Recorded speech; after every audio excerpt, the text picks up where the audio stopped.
Hello everybody, my name is Nandini Singh Patel. Welcome back to our YouTube channel.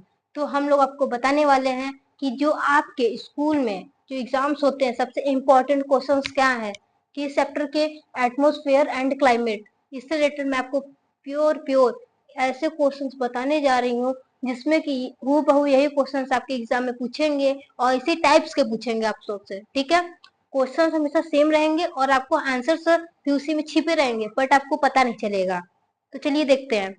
तो चलिए solve करते हैं। पहला क्वेश्चन मैंने पहले डाल दिया, based questions on atmosphere and climate. आप लोग का जो चैप्टर है a seasonal reversible of wind direction is called, क्या है बेटा? देखिए क्वेश्चन आपसे पूछ रहा है, एमसीक्यू है। A seasonal reversible of wind direction मतलब कि सीजन पे जो विंड का जो मूवमेंट होता है, जो डायरेक्शन जो चेंज होते हैं उसको क्या बोलते हैं? तो देखिए पहला ऑप्शन है सीजन, मानसून, दूसरा तीसरा स्ट्रॉम। तो बताइए क्या बोलेंगे?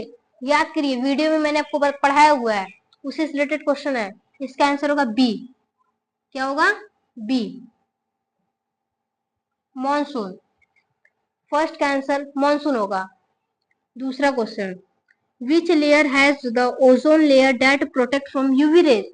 ऐसा कौन सा लेयर है, ओजोन लेयर है जो प्रोटेक्ट करता है, हमें बचाता है किससे? जो अल्ट्रावायलेट रेडिएशन है जिसको यूवी रेज बोलते हो आप लोग। तो ऑप्शन चलिए देखते हैं, ट्रोपोस्फेयर, स्ट्रेटोस्फेयर। मैंने दो ही ऑप्शन दिए हैं और भी आपके सामने ऑप्शन आ सकते हैं। तो इसका आंसर क्या होगा? इसका भी आंसर बी होगा। समझ में आई बात? स्ट्रेटोस्फेयर।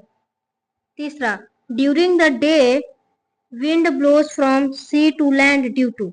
देखिए दिन के समय में जो विंड है वो ब्लोज करता है, मतलब बहता है किधर? सी से उठता है और लैंड की तरफ बहता है। तो उस कॉन्सेप्ट को क्या बोलेंगे? मैंने बताया था कि पढ़ लो, लैंड ब्रिज और सी ब्रिज होता क्या है। ठीक है, तो अगर सी से अगर लैंड की तरफ जाएगा तो क्या हो जाएगा बेटा? सी ब्रिज। इसका भी आंसर क्या होगा? बी। मैंने यहाँ पे ग्रीन मार्कर से रंगते हुए चल रहा है। ठीक है, इसका आंसर क्या होगा? सी ब्रिज। चौथा क्वेश्चन देखिए, ये आपका आंसर इन वन वर्ड्स में है। ठीक है, तो देखिए यही क्वेश्चन हूबहू हो सकता है आपके एग्जाम में पूछ ले। तो चलिए पढ़ते हैं, क्या है? Which gas make up 78% of the atmosphere? ऐसा कौन सा गैस है जो अपने एटमोस्फेयर में पाया जाता है? कितना होता है? 78%। तो याद करिए, रिकॉल करिए, मैंने पार्ट 1 में पढ़ाया है जो वीडियो में कि 78% कौन सा गैस होता है? नाइट्रोजन।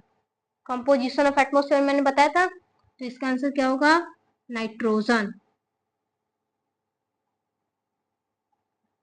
इसका आंसर क्या होगा बेटा? नाइट्रोजन।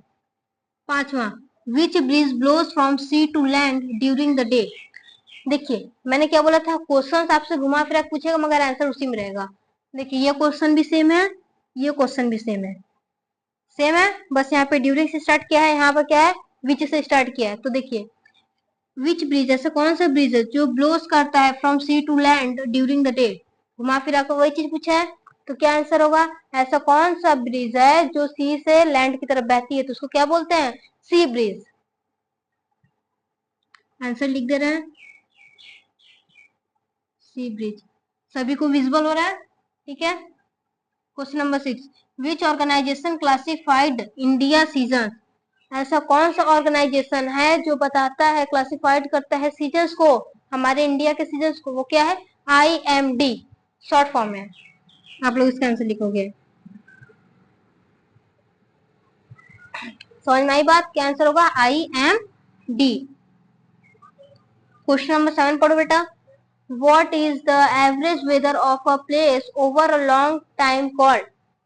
सोचो ये किसका डेफिनेशन हो सकता है? देखो ये डेफिनेशन उठा के दे दिया, बस इसमें क्या लगा दिया? व्हाट। समझ में आ रही बात? तो क्या हो सकता है? याद करो, सबसे लंबे समय तक जो भी सीजन्स रहते हैं उसको क्या बोलते हैं? क्लाइमेट। क्या होगा इसका आंसर? क्लाइमेट।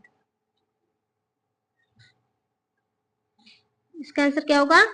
क्लाइमेट। समझ में आई बात? ये क्वेश्चंस बहुत इंपॉर्टेंट है जो आपके एग्जाम में पूछे जाएंगे। ठीक है, तो आप इसको तुरंत उतारो।